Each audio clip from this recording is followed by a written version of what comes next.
Let's look at the card really quickly for Crown Jewel, though. Let's skim over this, courtesy of Jack with the $55.88 donation on a Thursday, November 3rd. Alexa Bliss and Asuka versus Damage Control. I think the belts will now stay on Alexa Bliss and Asuka because Damage Control sucks and they're probably going to break up because they're just terrible. So, can't keep the belts on them. The Usos versus the Brawling Brutes.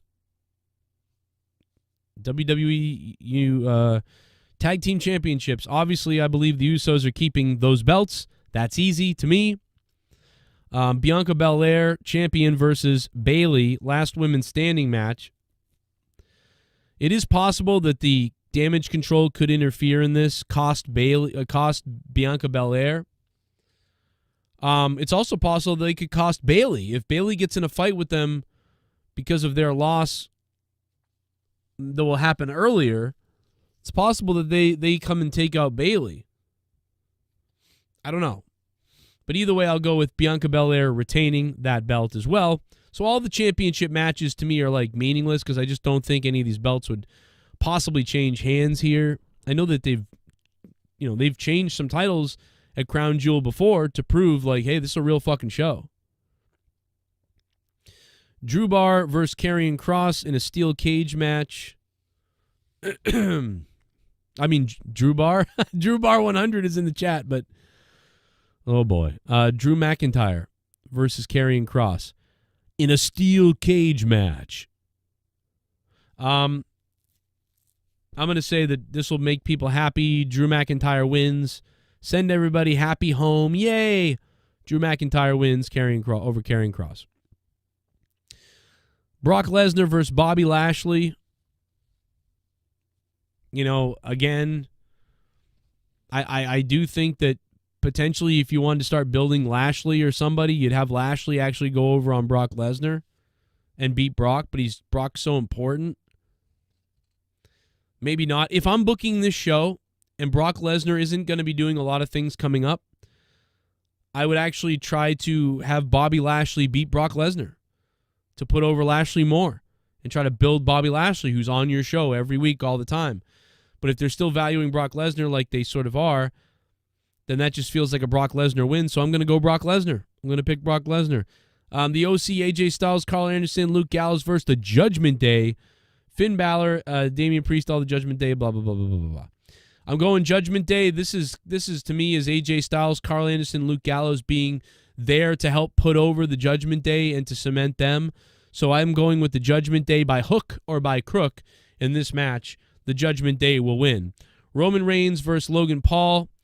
I think they've tried their hardest to build this up that Logan Paul could possibly win this.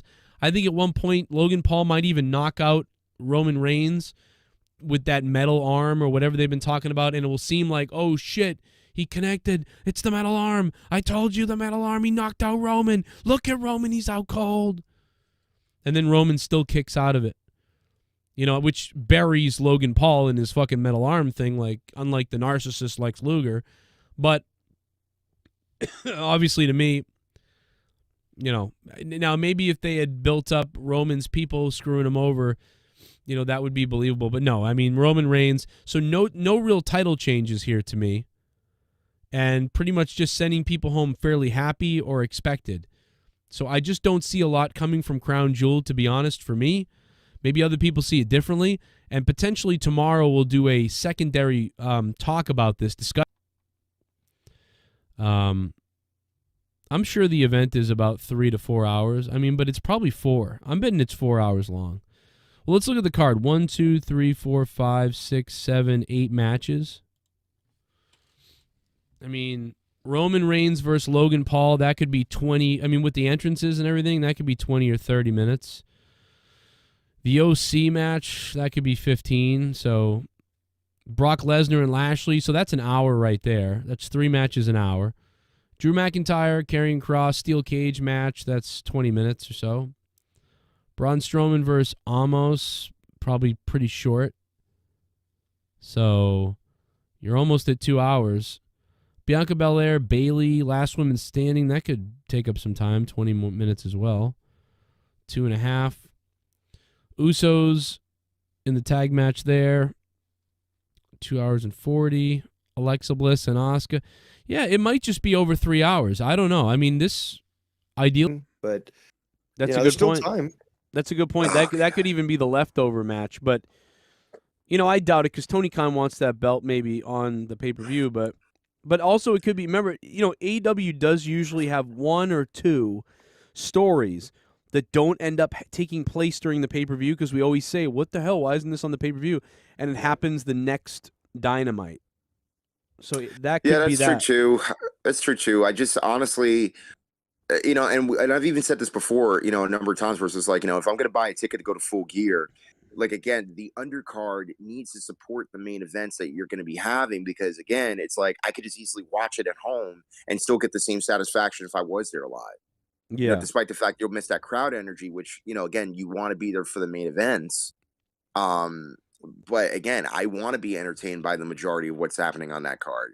And also to see the fact of whether or not they're going to do a medium scrum again, which probably they will, but they'll have more parameters of, what not to do, how to conduct oneself, including talent as well as Tony. But yeah, overall tonight, I'm not agreeing with a lot of people saying that, oh my God, this is a 3 or 4 out of 10 show. Not even close. It still beat Raw. I'm going to give this show a solid 6 out of 10.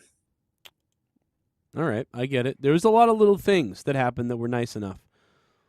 I'm more at 5.5, and I think that's being generous. Yeah. Yeah, I think that's more what I'm at. I was even going to give it a 5, I thought. But, the more I think about some of the little things they tried to do, and even the end, they have a main event, but it really doesn't matter. They're telling some other story. I'll say it. I think it was smart to get Rick Ross there. Yeah. Obviously, Yes. connections with Swerve. And it's always good to bring in eyes that are not, regulars, that are casuals. You've got Tyson this Friday for Rampage. I would say bring back Rick Ross. That's a big thing too. Bringing him onto a Friday show, which usually has lesser views. I think that's it's smart. And plus, Tyson's been there before. So I mean, I would say bring back Rick Ross just because, again, even though that, he got a great promo. I mean, Joe was talking about that. It's like, he got that promo than many. It's more than just a promo; it's his presence.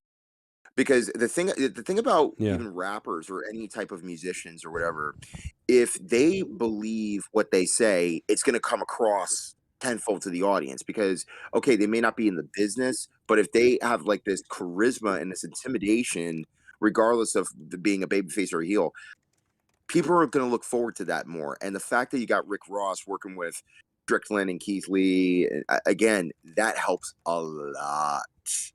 And it also brings a great point that you can do this whenever. I mean, again, Rick Ross is a multi-millionaire going almost. But dude, Rick Ross could be anybody. That's the weird thing. It doesn't even really matter that he's a celebrity too much, right? I mean, a lot of us, we all recognize him and stuff like that. But the thing that's impressive to me about him is even if he was just some fan that they were like, you know what, come on TV. No matter what he is, he's just good on TV. He's pretty good on TV. He's better than Keith Lee on TV. Yes. And that's the sad part. Isn't that so sad? Yeah. Like, you got a guy who has all the potential in the world in Keith Lee, not just with his athleticism, but even, dude, he could basically, so Jerry the King Lawler, he's not my favorite promo, but he was a great promo in the sense that he kept it simple and he kept it direct. Keith can do that with his banter, but the problem is, you can use big words, you can use this, or it's really the delivery. It's the charisma. And his delivery is not there at all. Yeah, he's a presence and stuff like that, but he doesn't have that charisma that really hits you. And Rick Ross tonight did. It felt like, man, make this guy the manager of the team. Because I wanted to hear him. He was like, not tonight, and he was just commanding, and he was in charge of them, and he was and again, that's fun. A heel move. That's a heel move, and the best part about it is, that's like his first time ever on AEW, dude. Right, I think he's been on once, but yeah, he was very good. I'm seriously, like, he was really pretty good. You know, I mean, there was one part where he did repeat his line like 3 times. He was trying to make sure it got over. Don't be negative. Be positive. It was something else, though. We'd have to play it, and maybe I'll find it tomorrow. Dude, he cuts a better promo than Tommy. No disrespect, but damn, it made more sense than that. He cuts a better promo than fucking maybe a quarter of the roster. I mean, so that's right there. Make that guy the host. I hope Shafir booked some classes with him. That's a good point. Right. The problem. But yeah, so Joe, what is your rating overall for tonight's show? I'll go 5.5. I'll match Dave with the 5.5. I only gave it a 6 mainly because of the little things like, the Jericho segment when he's like, putting down the rapper, and also Rick Ross with his promo. That's why I kind of gave it a 6. Just